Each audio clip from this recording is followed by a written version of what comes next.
Assalamualaikum warahmatullahi wabarakatuh. Tuan-tuan dan puan-puan, depan Harid ni ada sebuah Mercedes SLK Cabriolet. Okey, SLK 280 engine 3.0. Okey, yang ini engine V6 tuan-tuan. Yang ini dilahirkan tahun 2006 tapi diimport pada tahun 2011. Okey, kereta ni sangat special dan harga kereta ni memang sangat murah dah sekarang. Yang ini saya nak menjual dengan harga RM49,800 sahaja, satu owner Grand besar. Okey, yang ini mileage 62,000 sahaja. Kereta ni kenapa berbaloi beli? Sebab enjin dah tukar oil filter, enjin filter baru, minyak enjin baru, minyak gearbox baru, semua dah ada full service record. Okey, dan dekat sini cabriolet dia pun still function macam biasa. Yang the best part is apa ya tuan-tuan? Dalaman dia, color merah ni tuan-tuan. Color merah, satu owner sahaja Grand besar memang tak boleh tipu lah. So satu owner sahaja pakai.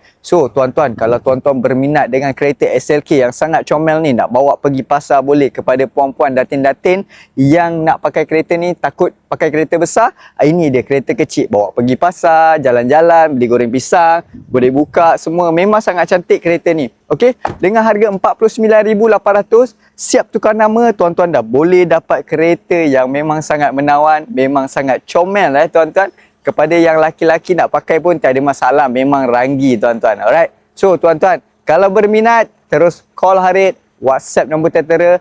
Yang ini boleh dikategorikan rare dekat rak motoring Rawang. Memang susah nak masuk untuk kereta yang ni. Sebab yang ini 3.0. Memang laju berdesup tuan-tuan. Saya dah test drive kereta ni. So apa-apa kalau minat, boleh terus roja Harid, nombor dekat atas. Assalamualaikum.